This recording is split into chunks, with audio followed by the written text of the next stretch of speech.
নমস্কার বন্ধুরা, সুস্মিতার গল্পের আসরে আপনাদের স্বাগত। আশা করি আপনারা সকলেই ভালো আছেন। আমি আজকে একটু মজার গল্প পড়ে শোনাই। হেমনলিনী, লেখক শরদিন্দু বন্দ্যোপাধ্যায়।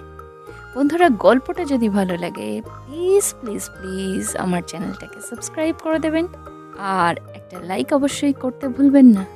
সাবস্ক্রাইব এবং লাইকের জন্য আপনাদের অসংখ্য ধন্যবাদ। তো চলুন শুরু করি আজকের গল্প। হেমনলিনী, লেখক শরদিন্দু বন্দ্যোপাধ্যায়। মজার গল্প, চমৎকার একটা সূক্ষ্ম হাস্যরসের গল্প শোনাই, আপনারা শুনুন।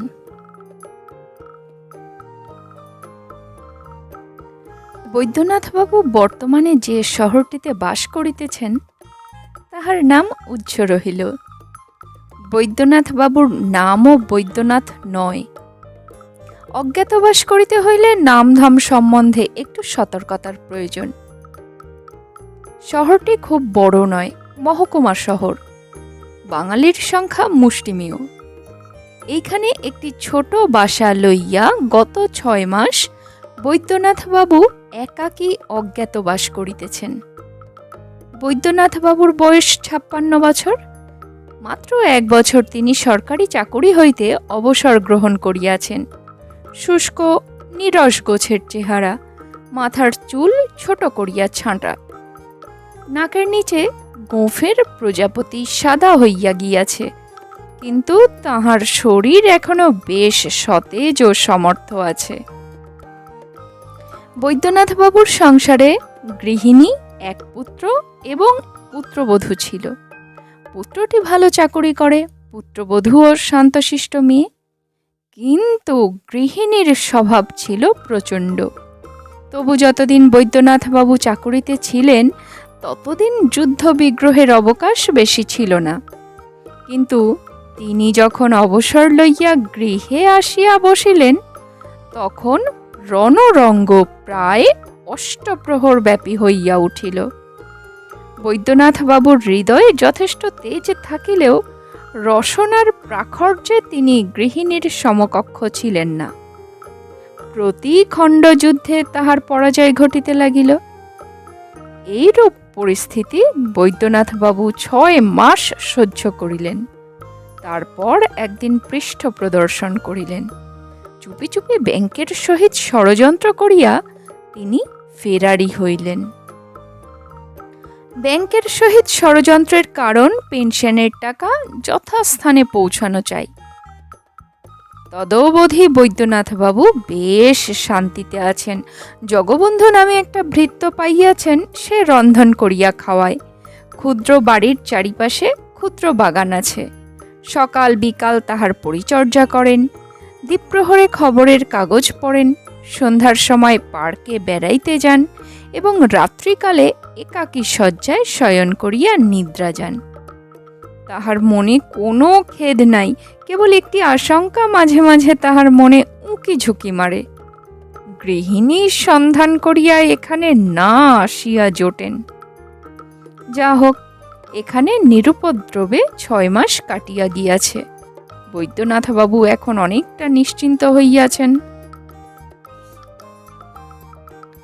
একদিন শীতের সন্ধ্যায় তিনি বেড়াইতে বাহির হইলেন। তাহার বাড়ি হইতে পার্ক মাইলখানেক দূরে, বেশি লোকের ভিড় নাই। প্রত্যহ সেখানে গিয়া বৈদ্যনাথবাবু একটি বেঞ্চিতে বসিয়া বিশ্রাম করেন। তারপর পকেট হইতে 2টি বিস্কুট বাহির করিয়া ভক্ষণ করেন। তারপর সন্ধ্যা ঘনীভূত হইলে তিনি বাড়ি ফিরিয়া আসেন। আজ শীতটা বেশ চাপিয়া পড়িয়াছে, পার্কে লোক নাই বলিলেই হয়। বৈদ্যনাথবাবু একটি বিস্কুট শেষ করিয়া দ্বিতীয়টিতে কামড়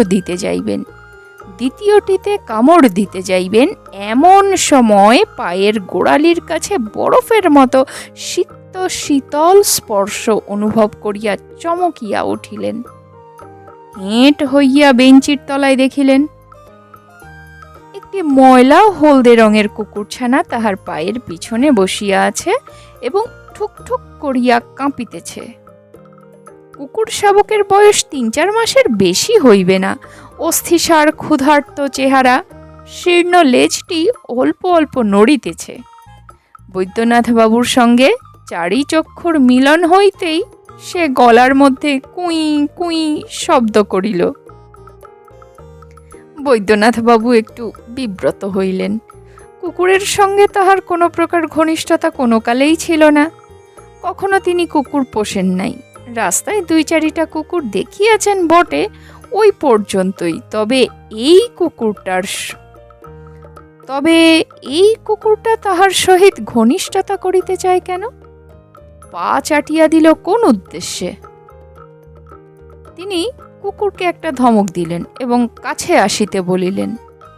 কুকুর কিন্তু নড়িল না, বেঞ্চির তলায় বসিয়া কুই কুই করিতে লাগিল। বৈদ্যনাথবাবু তখন তাহাকে সম্পূর্ণ অগ্রাহ্য করিয়া আবার বিস্কুট মুখে দিবার উদ্যোগ করিলেন। অমনি কুকুরটা আবার তাহার পা চাটিয়া দিল। ভিজা জিভের স্পর্শে তিনি শিহরিয়া পা টানিয়া লইলেন। কি আপদ! তাহার সন্দেহ হইল ক্ষুধার্ত কুকুর তাহাকে বিস্কুট খাইতে দেখিয়া লুব্ধ হইয়াছে। তিনি বিস্কুটের অর্ধেক ভাঙিয়া কুকুরের সামনে ফেলিয়া দিলেন। পলকের মধ্যে কুকুর বিস্কুট গলধকরণ করিল এবং বেঞ্চির তলা হইতে বাহিরে আসিয়া বাকি বিস্কুটের পানে নিষ্পলক চাহিয়া রহিল। বিরক্ত হইয়া বৈদ্যনাথবাবু বিস্কুটের অর্ধাংশ কুকুরের সামনে ফেলিয়া দিলেন এবং উঠিয়া গৃহে ফিরিয়া চলিলেন। রাত্রি হইয়া গিয়াছে, রাস্তার আলো জ্বলিয়াছে। নির্জন রাস্তায় কনকনে ঠান্ডা হাওয়া যেন আক্রমণ করিবার লোক খুঁজিয়া বেড়াইতেছে। বৈদ্যনাথবাবু পশমের গলবন্ধ ভালো করিয়া মাথায় জড়াইয়া লইলেন। কিছু দূরে গিয়া একটা আলোকস্তম্ভের কাছে আসিয়া তিনি পিছু ফিরিয়া চাহিলেন। কুকুরটা তাহার অনুসরণ করিয়াছে, 10 গজ পিছনে পিছনে আসিতেছে। তিনি ফিরিয়া দাঁড়াইয়া 2 হস্ত আস্ফালন করিয়া তর্জন করিলেন। কুকুর দাঁড়াইয়া পড়িল, কিন্তু পলায়ন করিল না। তিনি আবার চলিতে আরম্ভ করিলেন। কুকুর দূরত্ব রক্ষা করিয়া পিছু পিছু আসিতেছে। বিস্কুট যে তাহার ভালো লাগিয়াছে তাহাতে সন্দেহ নাই। গৃহে পৌঁছাইয়া ফটক খুলিতে খুলিতে তিনি পিছনের অন্ধকারে সন্দিগ্ধ দৃষ্টি প্রেরণ করিলেন। 10 গজ দূরে কিছু একটা নড়িতেছে। ঠাহর করিয়া দেখিলেন কুকুরের লেজ। তিনি চট করিয়া ভিতরে ঢুকিয়া ফটক বন্ধ করিয়া দিলেন। ঘরে গিয়া বসিতেই ভৃত্য জগবন্ধু গরম চায়ের পেয়ালা আনিয়া সম্মুখে রাখিল। তিনি এক চুমুক চা খাইয়া ভারী আরাম অনুভব করিলেন। বলিলেন, জগবন্ধু, একটা বিস্কুট এনে দে, আজ একটা বই বিস্কুট খাওয়া হয়নি। আজ্ঞে বলিয়া জগবন্ধু একবার প্রভুর মুখের পানে সপ্রশ্ন দৃষ্টিপাত করিল। বৈদ্যনাথবাবু বলিলেন, একটা কুকুর এমন জ্বালাতন করলে। জগবন্ধু প্লেটে করিয়া বিস্কুট আনিয়া দিল। তিনি চা সহযোগে খাইতে খাইতে ভাবিতে লাগিলেন, কুকুরটা বোধহয় এখনো ফটকের সামনে দাঁড়াইয়া লেজ নাড়িতেছে, কিংবা হয়তো ফটক বন্ধ দেখিয়া চলিয়া গিয়াছে। রাত্রে আহারাদি করিয়া তিনি শয়ন করিলেন। তাহার অভ্যাস, রাত্রে শয্যায় শুইয়া তিনি একটি রহস্য কাহিনী পাঠ করেন। 2-1 খুন খারাপি, রক্তারক্তি না হইলে তাহার ঘুম আসে না। লেপের মধ্যে শরীর বেশ গরম হইয়া আসিয়াছে। চোখের সামনে রহস্য কাহিনীর পাতা ঝাপসা হইয়া যাইতেছে। এমন সময় তাহার তন্দ্রাজড়িত চেতনায় একটি ক্ষীণ শব্দ অনুপ্রবিষ্ট হইল। কুই কুই কুই কুই। তন্দ্রা গেল ছুটিয়া। বৈদ্যনাথবাবু কান খাড়া করিয়া রহিলেন। হ্যাঁ, কুকুরই বটে।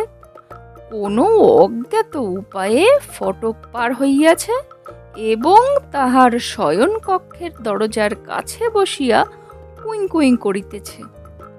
জ্বালাতন! বৈদ্যনাথবাবু পাশ ফিরিয়া কানের উপর লেপ চাপা দিলেন, কিন্তু কুকুরের কাকুতি লেপ ভেদ করিয়া তাহার কর্ণে প্রবেশ করিতে লাগিল। কোথাকার আপদ আসিয়া জুটিল, একটা কিছু করা দরকার, নহিলে সারা রাত ধরিয়া হয়তো কুই কুই কুই কুই শব্দ চলিতে থাকিবে। শয্যায় উঠিয়া বসিয়া বৈদ্যনাথবাবু ডাকিলেন, জগবন্ধু, ও জগবন্ধু! কিন্তু জগবন্ধুর সাড়া পাওয়া গেল না। সে রান্নাঘরে শোয়, সম্ভবত কানে কম্বল চাপা দিয়া ঘুমাইতেছে। তিনি তখন নানা প্রকার বিরক্তিসূচক শব্দ করিতে করিতে লেপ ছাড়িয়া উঠিলেন। বাহিরের দরজা খুলিতেই এক ঝলক হাড় কাঁপানো হাওয়া তাহাকে অভিষিক্ত করিয়া দিল। তিনি দেখিলেন সেই কুকুরটা অদূরে দাঁড়াইয়া ঘন ঘন লেজ নাড়িতেছে। তাহার যেমন রাগ হইল, তেমনি একটু দয়াও হইল। আহা, এই শীতে একটা প্রাণী তাহার আশ্রয় চায়। কিন্তু তিনি তিরিক্ষভাবে বলিলেন, কি চাস? কুকুরটা বোধহয় তাহার কণ্ঠস্বরে করুণার আভাস পাইয়াছিল। সে বাক্য ব্যয় না করিয়া ঘরে ঢুকিয়া পড়িল। বৈদ্যনাথবাবু তড়িতে দ্বার বন্ধ করিয়া ঠান্ডা হাওয়ার পথ রোধ করিলেন। কুকুরটা দেওয়াল ঘেঁষিয়া দাঁড়াইয়া আর চোখে তাহার পানে চাহিতে লাগিল। তাহার লেজটি সম্পূর্ণ স্বাধীনভাবে নড়িয়া চলিল। বৈদ্যনাথবাবু ভালো করিয়া তাহাকে দেখিলেন। মাদি কুকুর, সরু ছুঁচালো মুখ, কান দুটো তীক্ষ্ণভাবে উঁচু হইয়া আছে, গায়ের হলদে লোম স্থানে স্থানে উঠিয়া গিয়াছে, একেবারে খাঁটি লেড়ি কুত্তা। ইহারা রাস্তায় জন্মগ্রহণ করে, রাস্তায় জীবনযাপন করে এবং অন্তিমে রাস্তায় প্রাণ বিসর্জন করে। ইহাদের গৃহ নাই। বৈদ্যনাথবাবু বিরাগপূর্ণ স্বরে বলিলেন, আজ থাকো, কাল সকালেই বিদায় করে দেব। শয়ন করিতে গিয়া তিনি থামিয়া গেলেন। কুকুরটা হয়তো সারাদিনে ওই একটা বিস্কুট ছাড়া আর কিছুই খায় নাই। আশ্রয় যখন দিয়াছেন, তখন তাহার পেটের জ্বালা নিবারণ করিলে দোষ কি?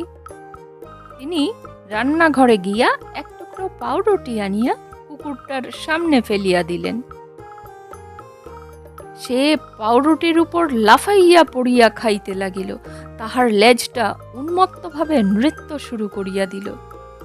বৈদ্যনাথবাবু লেপ মুড়ি দিয়া শয়ন করিলেন। তাহার খাটের পাশে একটা হরিণের চামড়ার পাপোশ ছিল।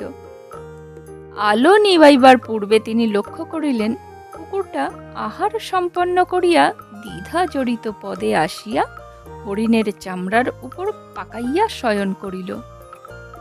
কুকুরটাকে কিন্তু তাড়ানো গেল না। বৈদ্যনাথবাবুর মনে বোধহয় তেমন কোনো লৌহ কঠিন দৃঢ়তা ছিল না। উপরন্তু দেখা গেল জগবন্ধুর কুকুরের প্রতি বিশেষ আসক্তি আছে। সে বলিল, বাড়িতে একটা কুকুর থাকা ভালো বাবু, বাড়ি পাহারা দিতে পারবে, আজকাল যা চোরের দৌরাত্মি হয়েছে। বৈদ্যনাথবাবু দোনা মোনা হইয়া সম্মতি দিলেন। বেশ, থাক, কিন্তু আমি কুকুরের তরিবাদ করতে পারবো না, যা করবি তুই করবি। জগবন্ধু বলিল, যে আজ্ঞে, তরিবত আর কি, এটো কাটা খাবে আর বাড়িতে থাকবে। 4টে পয়সা দিন বাবু, একটা কার্বলিক সাবান কিনে আনি। সেদিন দুপুরবেলা কুকুর কার্বলিক সাবান মাখিয়া গরম জলে স্নান করিল। বৈকালে জগবন্ধু কুকুরের গলায় দড়ি বাঁধিয়া আনিয়া বৈদ্যনাথবাবুকে দেখাইল। তিনি দেখিলেন সাবান দিয়া স্নান করিয়া কুকুরের স্ত্রী ফিরিয়াছে, গায়ের হলদে লোমে সোনালি ঝিলিক খেলিতেছে। তিনি প্রশ্ন করিলেন, ওকে দড়ি দিয়ে বেঁধেছিস কেন? জগবন্ধু বলিল, দিনের বেলা বেঁধে রাখলে রাত্রিরে কুকুরের রোগ বাড়ে বাবু। বৈদ্যনাথবাবু ভাবিলেন, লেডি কুত্তার আবার রোগ। সেদিন সন্ধ্যাবেলা বেড়াইতে বাহির হইয়া তিনি পার্কে গেলেন না, বাজারের দিকে গেলেন। বাজারের রাস্তায় ঘুরিতে ঘুরিতে তাহার চোখে পড়িল একটা দোকানের সামনে লম্বা লম্বা শিকল ঝুলিতেছে। একটু ইতস্তত করিয়া তিনি একটা শিকল কিনিয়া ফেলিলেন। দোকানীকে জিজ্ঞাসা করিলেন, ইয়ে, কুকুরের বকলস আছে নাকি? আগে আছে। দোকানি চামড়ার চকচকে বকলস বাহির করিয়া দিল। বৈদ্যনাথ বাবু বকলস কিনিলেন। এই সময় তাহার পিছন হইতে ভারী গলায় একজন বলিল, এই যে বদ্রীনাথ বাবু, কার জন্য বকলস কিনছেন? বৈদ্যনাথ বাবু ফিরিয়া দেখিলেন শঙ্করাচার্য। এ শহরে আসিয়া বৈদ্যনাথ বাবুর কেবল এই ব্যক্তিটির সহিত সামান্য হৃদ্যতা জন্মিয়াছিল। তাহার নাম শঙ্করনাথ আচার্য। শহরের ফাজিল ছেলেরা তাহাকে শঙ্করাচার্য বলিত। বিপুল চেহারার প্রকাণ্ড টাকমাথা শঙ্করবাবু সকল বিদ্যায় পারঙ্গম ছিলেন।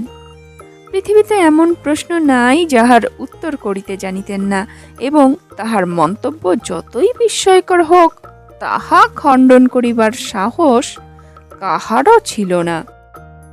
বৈদ্যনাথবাবু থতমত খাইয়া বলিলেন, এই এই একটা কুকুর পুষেছি তাই। শঙ্করবাবু প্রশ্ন করিলেন, কি কুকুর পুষেছেন? Alsatian, Dalmatian, spaniel, Pekingese poodle?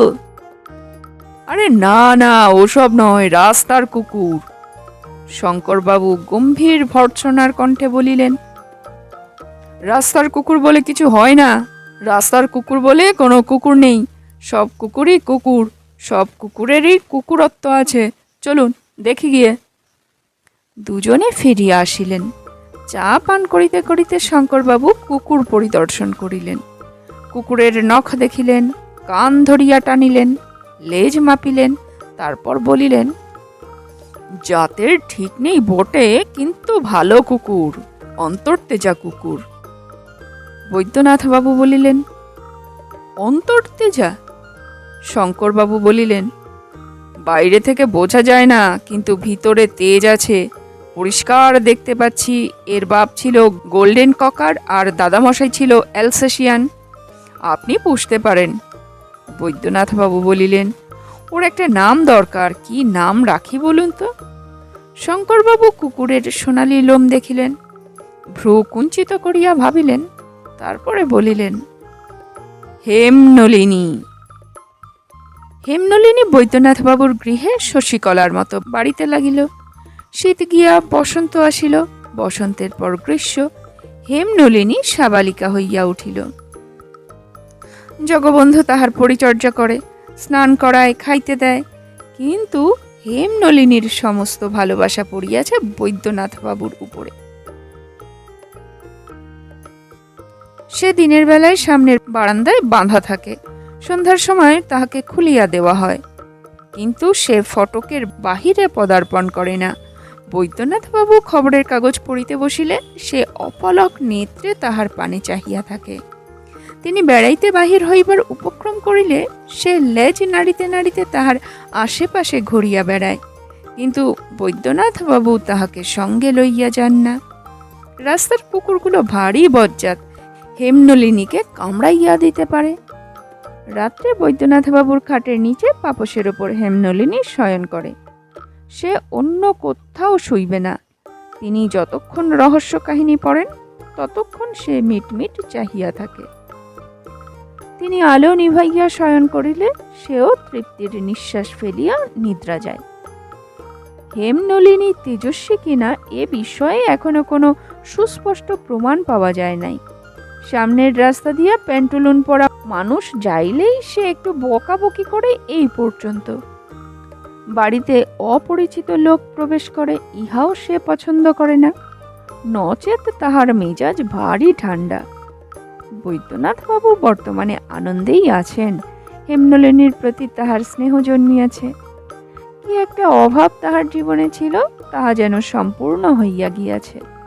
কিন্তু অলক্ষিতে আকাশের ঈশান কোণে যে মেঘ সঞ্চিত হইতেছে তাহার খবর তিনি জানিতেন না। হঠাৎ কালবৈশাখের ঝড় আসিয়া পড়িল। সন্ধ্যাকালে বৈদ্যনাথবাবু যথারীতি ভ্রমণে বাহির হইয়াছেন।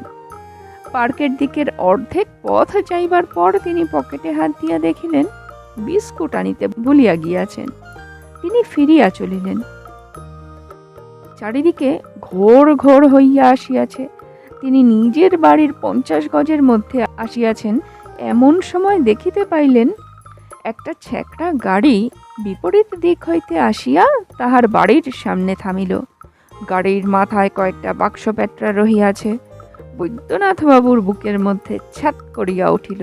তিনি রাস্তার পাশে একটা গুলমোড় গাছের তলায় দাঁড়াইয়া দেখিতে লাগিলেন। গাড়ি হইতে এক মহিলা অবতরণ করিলেন। গাছতলায় বৈদ্যনাথবাবুর নিঃশ্বাস বন্ধ হইয়া আসিল। কি সর্বনাশ! এ যে গৃহিণী! গুপ্ত গৃহের সন্ধান পাইয়াছেন? নিশ্চয়ই ব্যাংক বিশ্বাসঘাতকতা করিয়াছে।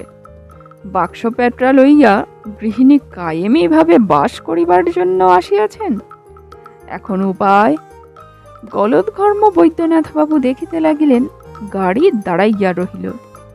গৃহিণী গজেন্দ্র গমনে ফটক খুলিয়া ভিতরে প্রবেশ করিলেন। তাহার তীক্ষ্ণ কণ্ঠস্বর শোনা গেল, কিন্তু কথাগুলো বোঝা গেল না। বোধ করে ভৃত্য জগবন্ধুকে তিরস্কার করিতেছেন। 1 মিনিট কাটিয়া গেল। তারপর তারপর তারপর হেমনলিনীর কণ্ঠস্বর শোনা গেল, ঘেউ ঘেউ ঘেউ। হেমনলিনীর এমন ভয়ঙ্কর ডাক বৈদ্যনাথবাবু পূর্বে কখনো শোনেন নাই। তাহার সর্বাঙ্গ কণ্টকিত হইয়া উঠিল।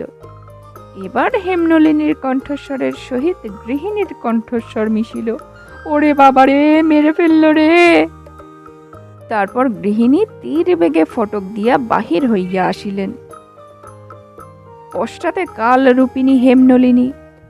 গৃহিণী গাড়ির মধ্যে ঢুকিয়া পড়িলেন। হেমনলিনী শেষবার তাহার গোড়ালিতে কামড়াইয়া দিল। গাড়ি ছুটিয়া বাহির হইয়া গেল। শঙ্করাচার্য ঠিকই বলিয়াছিলেন, হেমনলিনী অন্তর্তেজা কুকুরে বটে। তাছাড়া সে বৈদ্যনাথবাবুকে ভালোবাসে। যতদিন হেমনলিনী আছে ততদিন বৈদ্যনাথবাবুর ভয় নাই। ঘটনাক্রমে সেই দিন উপরোক্ত ব্যাপারে ঘণ্টাখানেক পরে শঙ্করবাবু আসিয়া উপস্থিত হইলেন। আসিয়া দেখিলেন বৈদ্যনাথবাবু হেমনলিনীকে কোলে লইয়া বসিয়া আছেন। তিনি বলিলেন, কাণ্ড কি! কুকুর কোলে করে বসে আছেন যে? বৈদ্যনাথবাবু গদগদ কণ্ঠে হাসিয়া বলিলেন, শঙ্করবাবু, আমি হেমনলিনীর বিয়ে দেব। আপনাকে একটি সৎ পাত্র জোগাড় করে দিতে হবে।